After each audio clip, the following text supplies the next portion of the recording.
नमस्ते, मैं doctor Pradeep वर्घनी cardiologist और मैं चंद्रपुर में एज ए कार्डियोलॉजिस्ट प्रैक्टिस करता हूँ। मैं एज ए इंटरवेंशनल कार्डियोलॉजिस्ट यानी एंजियोग्राफी, एंजियोप्लास्टी, पेसमेकर सर्जरीज और बाकी के जो वॉल के कैथेटर बेस्ड सर्जरीज होते हैं, यानी जैसे एएचडी डिवाइस क्लोजर हो गया या पीडीए डिवाइस क्लोजर हो गया या वीएचडी डिवाइस क्लोजर हो गया, वो मैं करता हूँ। तो आज हम बात कर रहे हैं कि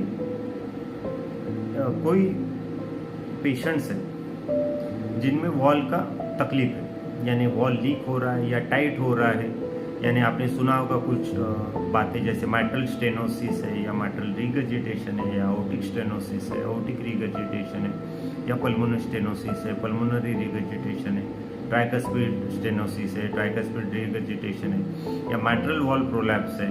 ऐसी जो काफ़ी चीज़ें आपने सुनी हो या नहीं सुनी हो,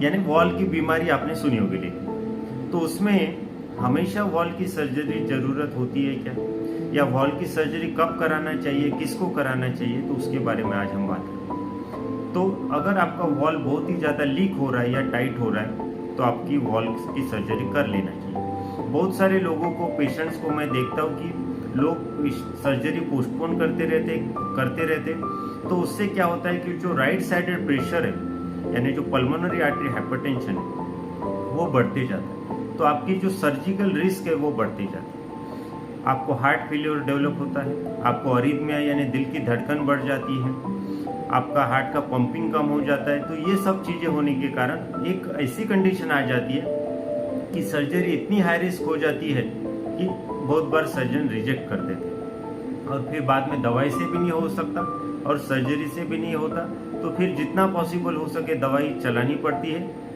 लेकिन जो पेशेंट को फायदा होना चाहिए, पेशेंट के जो तकलीफ कम होनी चाहिए, वो कम नहीं होती। तो इसलिए ज़रूरी है कि अगर आपको सीवियर कंडीशन है कोई भी वॉल की, तो आपको जितने जल्दी हो सके वॉल की रिपेयर या रिप्लेसमेंट जो भी पॉसिबल है वो सर्जरी करा लेनी चाहिए। उसके बाद में बात आती है कि जिनको माइल्ड या एकदम मिनिमल या ट्रिवियल तकलीफ है, उनको क्या करना चाहिए, तो उनको रेगुलर फॉलोअप करना चाहिए। रेगुलर फॉलोअप में दो चीज़ें बहुत ज़्यादा इंपॉर्टेंट है, एक तो आपकी दवाई और रेगुलर टूडी को, क्योंकि टूडी को से आपको पता चलेगा कि आपकी हार्ट की वॉल की कंडीशन क्या है, उसमें अभी तकलीफ बढ़ रही है यानी माइल्ड से मॉडरेट हो रही है, मॉडरेट से सीवियर हो रही है, क्या हो रहा है वो आपको पता चलेगा।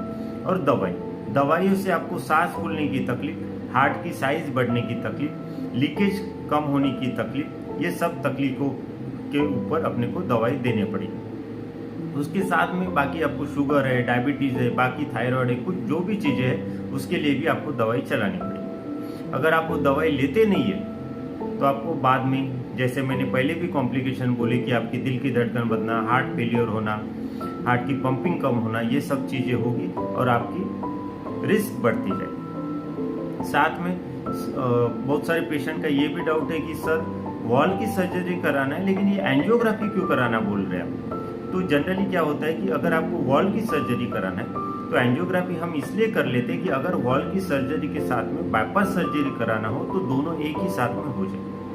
क्योंकि वॉल की सर्जरी ओपन हार्ट सर्जरी, अगर आपकी हार्ट के नसों में ब्लॉकेज है तो भी ओपन हार्ट सर्जरी लगेगी, तो 2 बार वॉल ओपन हार्ट सर्जरी नहीं करा पाएंगे, वो बहुत ज़्यादा रिस्की हो जाएगा।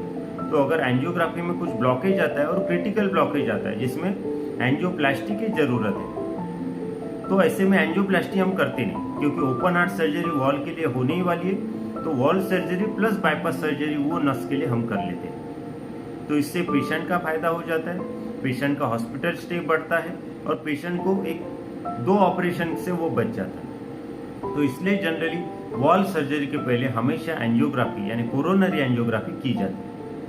उसके बाद में कुछ लोगों का डाउट है कि सर ये ओपन हार्ट सर्जरी तो हम कर लेंगे लेकिन उसके बाद में क्या, क्योंकि सर्जरी ओपन हार्ट सर्जरी रहेगी, उसके बाद में तकलीफें होगी, इन्फेक्शन हो सकता है, ये सब चीज़ें लोगों को डाउट रहता है। छाती में दर्द होगा, हाथ में दर्द होगा, जहाँ पे कट किया है वहाँ पे दर्द होगा, सांस फूलेगी, बहुत सारी डाउट्स रहते हैं। तो उसके बारे में मैं आपको बताना चाहता हूँ कि पहला 1 महीना आपको दर्द होने ही वाला है, कुछ ना कुछ आपको पेन किलर की ज़रूरत पड़ेगी, कभी नींद नहीं आएगी, कभी आपको झुंझुनाहट लगेगी, ये सब चीज़ें हुई। लेकिन अगर आपकी वुंड क्लीन है, अच्छे से अच्छी हो गई है वुंड, यानी जख्म जो जहाँ से आपको ओपन इंसिजन दिया है, अगर वो अच्छा है तो आपको लॉन्ग टर्म में कोई प्रॉब्लम होने वाला नहीं है। आपकी सांस फूलना, छाती में दर्द होना ये कम होने वाला है, क्योंकि अभी आपका वॉल अच्छे से हो गया है। आपकी बाईपास अगर साथ में हुई तो नसों में जो ब्लॉकेज था वो भी निकल चुका है।